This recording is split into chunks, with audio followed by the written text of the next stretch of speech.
एक ऐसा मैच जिसके शुरू होने तक किसी को एहसास भी नहीं था कि विश्व क्रिकेट के कई सारे इतिहास बनने वाले हैं। इस मैच में कई रिकॉर्ड्स तो शराब के नशे में बने और कई खिलाड़ियों ने ऐसी पारियां खेल डाली जो आज T20 के जमाने में भी कोई नहीं खेल सकता। ये बात है उस दौर की जब वनडे क्रिकेट में किसी भी टीम के लिए 400 का स्कोर बनाना महज एक ख्वाब होता था और पूरी दुनिया का मानना था कि एक कारनामा केवल ऑस्ट्रेलिया ही कर सकती है। लेकिन 400 रन बनाने के बाद भी ये मैच ऑस्ट्रेलिया के दामन पर एक काला दाग छोड़कर जाएगा, ये बात किसी ने सोची भी नहीं थी। ऑस्ट्रेलिया की खूंखार टीम में एक से बढ़कर एक हैवान खिलाड़ी होते थे।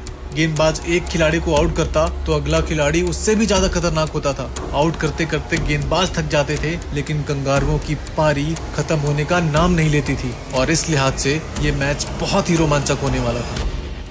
मैच शुरू होता है और टॉस जीतकर ऑस्ट्रेलिया ने पहले बल्लेबाजी करने का फैसला किया। ऑस्ट्रेलिया की तरफ से एडम गिलक्रिस्ट और साइमन कैटेज पारी की शुरुआत करते हैं और गिलक्रिस्ट पारी के पहले ओवर में ही एक शानदार चौका जड़ देते हैं। गिलक्रिस्ट के बारे में कहा जाता था कि अगर वो 10 ओवर खेल जाएं तो मैच को एक तरफा कर देते थे। गिलक्रिस्ट पारी के शुरुआती ओवर्स में शानदार ड्राइव लगाकर चौके बटोरते हैं और दोनों ही बल्लेबाज अपने अंदाज में बल्लेबाजी करने लगते हैं। ऐसा कोई भी ओवर नहीं जा रहा था जिसमें बाउंड्री नहीं आ रही थी। एडम गिलक्रिस्ट मखाया एंटनी की कुटाई कुछ इस तरह कर रहे थे जैसे वो कोई अफ्रीकी लेजेंड नहीं बल्कि किसी क्लब का मामूली सा बॉलर हो। और इसी बीच गिलक्रिस्ट अपनी हाफ सेंचुरी पूरी कर लेते हैं और इसके लिए उन्होंने केवल 35 गेंदों का सामना किया। इसके बाद भी बाउंड्रीज का सिलसिला जारी रहा और 15वें ओवर की पहली बॉल पर गिलक्रिस्ट ने इस पारी का पहला छक्का जड़ दिया और अगली ही बॉल पर गिलक्रिस्ट एक बड़ा शॉट खेलने के चक्कर में आउट हो गए। गिलक्रिस्ट ने अपनी तूफानी पारी में 55 रन बनाए और अफ्रीकी टीम का ये जश्न बता रहा था कि उन्होंने कितना बड़ा विकेट ले लिया था। हालांकि अफ्रीकी टीम को जरा सा भी एहसास नहीं था कि पवेलियन से रिकी पॉन्टिंग के रूप में एक सुनामी मैदान पर आ रही थी। ऑस्ट्रेलिया का स्कोर 15 ओवरों में 97 रनों पर एक विकेट था और साइमन कैटेज पॉन्टिंग के साथ मिलकर स्कोर को आगे बढ़ा रहे थे। इसी बीच साइमन कैटेज का भी अर्धशतक पूरा हो जाता है। इसके बाद तो मानो दोनों बल्लेबाजों के सर पर भूत सवार हो गया हो। दोनों बल्लेबाज अफ्रीकन गेंदबाजों की ऐसी पिटाई कर रहे थे मानो आज जरा सा भी रहम करने के मूड में ना हो और लगातार चौकों और छक्कों की बरसात कर रहे थे। इसी बीच रिकी पॉन्टिंग ने इसी छक्के के साथ अपनी 50 भी पूरी कर ली और इसके बाद तो रिकी पॉन्टिंग हर गेंद पर छक्कों में ही डील कर रहे थे। अब हर ओवर में लगभग 15 रन बन रहे थे। कैटेज और पॉन्टिंग के इस मार से पूरी अफ्रीकी टीम के कंधे गिर चुके थे। ऑस्ट्रेलिया ने 29 ओवरों में ही 200 रनों से ज्यादा कूट दिए थे और अभी मात्र एक विकेट ही गिरा था। थोड़ी देर बाद कैटेज 90 रन बनाकर आउट हो जाते हैं और इन दोनों के बीच एक शतकीय साझेदारी टूट जाती है। लेकिन आज पॉन्टिंग को इन सबसे कहाँ कुछ फर्क पड़ने वाला था। वो तो आज इतिहास बनाने के इरादे से मैदान पर उतरे थे। पॉन्टिंग लगातार चौके और छक्के लगाते रहे। दूसरी तरफ नए बल्लेबाज हसी तो मानो अफ्रीकन गेंदबाजों के साथ मजाक कर रहे हो। हसी ऐसे सहला सहला कर चौके मार रहे थे जैसे सिंगल लेना हो, लेकिन बॉल बाउंड्री के बाहर जा रही थी। इन दोनों के बीच 50 रनों की पार्टनरशिप मात्र 35 गेंदों में हो चुकी थी। अब पॉन्टिंग मात्र 70 गेंदों पर 99 रनों पर खेल रहे थे और आखिर में थक हार कर अफ्रीकी कप्तान ग्रेम स्मिथ खुद गेंदबाजी करने का फैसला करते हैं। एक कप्तान दूसरे कप्तान को गेंदबाजी कर रहा था और सिंगल लेकर पॉन्टिंग ने अपना शानदार शतक पूरा कर लिया। इस बीच माइक हसी भी कहां पीछे रहने वाले थे। उन्होंने भी अपना 50 पूरा कर लिया और अब माइक हसी अपनी खूंखार बल्लेबाजी से पूरी दुनिया को बता रहे थे कि आखिर उन्हें क्यों मिस्टर क्रिकेट कहा जाता है। अब ऑस्ट्रेलियाई टीम का स्कोर 42 ओवरों में मात्र 2 विकेट खोकर 356 रन हो चुका था और अब रिकी पॉन्टिंग सिर्फ छक्कों में डील कर रहे थे। रिकी पॉन्टिंग इतनी आसानी से छक्के मार रहे थे जिसे देखकर ऐसा लग रहा था मानो रिकी पॉन्टिंग के बल्लों में कोई स्प्रिंग लगी हो। वहीं दूसरी तरफ माइक हसी 46वें ओवर में 51 गेंदों पर 81 रन बनाकर आउट हो जाते हैं। हालांकि हसी अपना काम या फिर यूं कहें कि कांड कर चुके थे। टीम का स्कोर 376 रन था और पॉन्टिंग अभी भी छक्कों में ही डील कर रहे थे। देखते ही देखते पॉन्टिंग ने अपना 150 रन पूरा कर लिया, लेकिन अब इस इनिंग के मात्र 3 ओवर ही बचे थे और अब यहाँ से ऑस्ट्रेलियाई टीम कितने ही रन बना सकती थी। लेकिन उसके बाद जो हुआ उसने पूरे क्रिकेट जगत को हिला के रख दिया। रिकी पॉन्टिंग ने अफ्रीकन गेंदबाजों को मौत का मंजर दिखा दिया। साइमंड्स के इसी छक्के के साथ ऑस्ट्रेलिया का स्कोर 400 रनों के पार पहुंच जाता है। आज क्रिकेट का इतिहास भी ऑस्ट्रेलियाई टीम को सलाम कर रहा था। इसी बीच पॉन्टिंग 105 गेंदों पर 164 रन बनाकर आउट हो जाते हैं। वो आउट तो हो गए थे, लेकिन ये उनको भी पता था कि उनकी आज की पारी हमेशा हमेशा के लिए क्रिकेट जगत में अमर हो जाएगी। आखिर के 2 ओवरों में साइमंड्स ने अपना राक्षसों वाला रूप दिखाते हुए कुछ बड़े शॉट्स लगाए और टीम के स्कोर को 434 रनों तक पहुंचा दिया। आज से पहले ऑस्ट्रेलियाई टीम से 400 रन भी नहीं बने थे और इस टीम ने 434 रन बना दिए थे। आज इस टीम ने एक इतिहास रचा था और एक ऐसा इतिहास जो आज से पहले कभी नहीं बना था। ऐसा इतिहास जो कई दशकों तक टूटने वाला नहीं था। लेकिन ये कुदरत का करिश्मा ही था कि जो रिकॉर्ड दशकों तक नहीं टूट सकता था वो कैसे कुछ घंटों में ही टूट गया। आगे बढ़ने से पहले अगर आपको वीडियो पसंद आ रही हो तो एक लाइक जरूर करना। अफ्रीकी टीम के लिए ये मैच एक मजाक बन चुका था क्योंकि 434 रनों को पाना किसी करिश्मे से कम नहीं था। ऐसे हालात में अफ्रीकी खिलाड़ी पारी की शुरुआत करते हैं और जहां इस मैच में एक अच्छी शुरुआत की जरूरत थी तो वहीं दूसरे ओवर में अफ्रीका को बोयटा डिपेनार के रूप में पहला झटका लग गया और अब हर्षल गिब्स मैदान पर आ रहे थे, जिन्होंने पिछली रात इतनी ज्यादा शराब पी ली थी कि वो अभी तक नशे में थे और मैच शुरू होने के 1 घंटे पहले ही टीम से जुड़े थे। कहा जाता है कि सरफिरे लोग ही इतिहास बनाते हैं और गिब्स वही थे। अब आप कहोगे कि शराब वाली बात कहां से आई।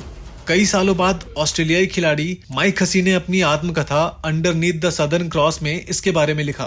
गिब्स मैच से एक रात पहले होटल के रेस्टोरेंट में डिनर करने गए। बाकी क्रिकेटर्स भी खाना खा के वापस आ गए, मगर हर्षल गिब्स कोना पकड़कर शराब पीने लगे और माइक हसी ये सब बड़े ध्यान से देख रहे थे। अंत में हसी जब सोने जा रहे थे तो उन्होंने अपने कमरे की खिड़की से देखा कि गिब्स अभी भी शराब पी रहे थे और हसी ने मन में ही सोचा कि चलो अच्छा है, एक अफ्रीकी टॉप ऑर्डर बैट्समैन सस्ते में निपट जाएगा। लेकिन आज कुछ और ही होना था। हर्षल गिब्स अफ्रीकी टीम के कप्तान ग्रीम स्मिथ के साथ मिलकर पारी को आगे बढ़ाते हैं। दोनों ही बल्लेबाजों का एक ही टारगेट था। टारगेट तो हासिल होने से रहा, लेकिन हर गेंद को बाउंड्री के पार जरूर पहुंचाना है और देखते ही देखते दोनों के बीच 50 रनों की पार्टनरशिप हो जाती है। साउथ अफ्रीकी टीम के खिलाड़ी और फैंस बस एंजॉय कर रहे थे क्योंकि टारगेट तो बहुत बड़ा था और इसलिए ये दोनों खिलाड़ी अपनी पारी का बखूबी आनंद ले रहे थे। गिब्स ने इसी सिंगल के साथ अपना 50 पूरा कर लिया, लेकिन स्मिथ भी कहां पीछे रहने वाले थे।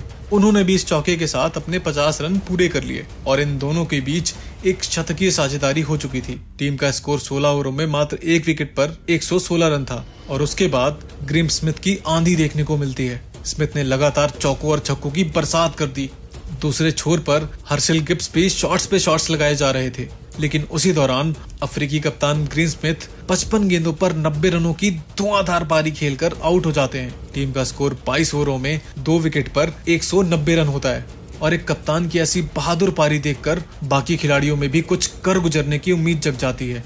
लेकिन अभी भी मंजिल कोसों दूर थी और शराब के नशे में धुत खिलाड़ी अभी भी मैदान में छक्कों की बरसात कर रहा था और अब उसका नशा सर चढ़कर बोल रहा था। अब हर्षल गिब्स 78 गेंदों पर 97 रनों तक पहुंच गए थे और इस शानदार चौके के साथ गिब्स ने एक शानदार शतक लगा दिया। अब गिब्स अपने आपे से बाहर हो चुके थे और गेंदबाजों के साथ खिलवाड़ कर रहे थे। जिन ऑस्ट्रेलियाई बल्लेबाजों ने अफ्रीकी गेंदबाजों का जनाजा निकाला था और उनको मौत का मंजर दिखाया था, अब हर्षल गिब्स उनके ही गेंदबाजों की कब्र खोद रहे थे। नए बैट्समैन डिविलियर्स ने भी कुछ शानदार छक्के लगाए, लेकिन वो मात्र 14 रन बनाकर आउट हो जाते हैं। अब अफ्रीका को 19 ओवरों में 151 रनों की जरूरत होती है, लेकिन गिब्स रुकने का नाम नहीं ले रहे थे और छक्कों पर छक्के लगाए जा रहे थे। उनके शॉट्स देखकर ऐसा लग रहा था मानो वो अपनी जिंदगी की आखिरी पारी खेल रहे हों। लेकिन 32वें ओवर में गिब्स 111 गेंदों पर 175 रनों की धमाकेदार पारी खेलकर आउट हो जाते हैं और गिब्स के विकेट के साथ अफ्रीका की जीत की उम्मीद धुंधली दिखाई देने लगती है। ये स्कोर तो मुश्किल था लेकिन नामुमकिन नहीं था और गिब्स ने एक दिल दहला देने वाली पारी खेली थी। अब इसके बाद जैक कैलिस मैदान पर आते हैं और कुछ शानदार शॉट्स लगाकर साउथ अफ्रीका की जीत की उम्मीद बढ़ाते हैं, लेकिन थोड़ी देर बाद ही मात्र 20 रन बनाकर आउट हो जाते हैं और अब एक वक्त पर साउथ अफ्रीकी टीम को 50 गेंदों पर 87 रनों की जरूरत होती है और जस्टिन केम्प एक छक्का लगाकर अगली ही गेंद पर आउट हो जाते हैं। मार्क बाउचर और वांडर वॉथ क्रीज पर होते हैं और दोनों ने ही बहुत ही शानदार खेल दिखाया और लगातार चौके और छक्के लगाकर ऑस्ट्रेलियाई गेंदबाजों को दौड़ाते रहे। दोनों ही बल्लेबाजों ने कंगारू गेंदबाजों को दिन में तारे दिखा दिए। अब मात्र 35 गेंदों पर 60 रनों की जरूरत होती है और उसके बाद अगले ओवर में एक चौका लगता है और उसके बाद अगली गेंद पर लगा ये छक्का रिक्वायर्ड रन रेट को और कम कर देता है। वांडरवॉथ 11 गेंदों पर 26 रन बना चुके थे, लेकिन तभी वो आउट हो जाते हैं और अब साउथ अफ्रीकी खेमा निराश हो जाता है। अब अफ्रीकी टीम को 19 गेंदों पर 34 रनों की जरूरत होती है और एक नया बल्लेबाज क्रीज पर आता है, लेकिन आते ही एक शानदार चौका लगा देता है। मानो आज मैदान पर जो भी आता चौकों की बूटी पी कर आता और आते ही एक चौका लगा देता। एक वक्त पर साउथ अफ्रीकी टीम को 18 गेंदों पर मात्र 30 रनों की जरूरत होती है और इसी के साथ मार्क वाउचर का ये शानदार चौका ओवर की पहली ही गेंद पर आता है। लेकिन इसी के साथ अफ्रीकी टीम 400 रनों के पार जा चुकी थी, यानी एक इतिहास बन चुका था और दूसरा इतिहास बनना बाकी था। जो इतिहास में कभी नहीं हुआ था वो आज 2 बार हो चुका था। उसके बाद बाउचर ने एक और चौका लगा दिया और उसके तुरंत बाद फिर एक झन्नाटेदार छक्का लगा दिया और इसी के साथ अफ्रीकी टीम जीत के करीब आ चुकी थी। लेकिन इस बीच रॉजर 6 गेंदों पर 12 रन बनाकर आउट हो जाते हैं। अब साउथ अफ्रीका को लास्ट ओवर में 6 गेंदों पर 7 रनों की जरूरत होती है और हाथ में केवल 2 विकेट बाकी थे।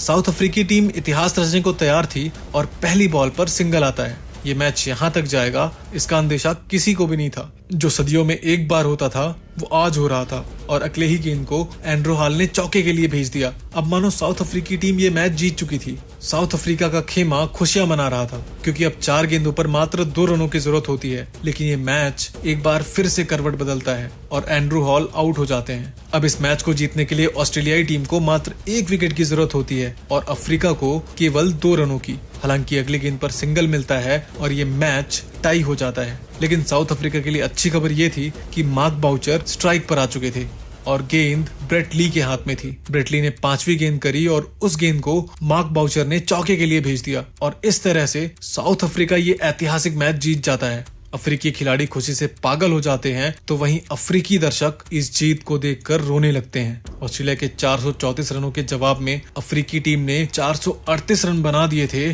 और ऑस्ट्रेलिया के घमंड को तोड़ कर रख दिया था, या यूं कहें एक इतिहास बदलकर एक नए इतिहास की स्थापना कर दी थी। ऑस्ट्रेलिया ने इतिहास का सबसे बड़ा स्कोर तो बनाया लेकिन उसे डिफेंड नहीं कर पाया और ये ऑस्ट्रेलिया के लिए एक दाग से कम नहीं था। दोस्तों, इस मैच में अफ्रीकी टीम की इस जीत को आप 10 में से कितने अंक देना चाहेंगे? कमेंट करके जरूर बताएं। अगर वीडियो पसंद आई हो तो लाइक करके चैनल को सब्सक्राइब जरूर कर लेना। बहुत ही एक्साइटिंग वीडियोस आने वाली हैं। मिलते हैं अगली वीडियो में।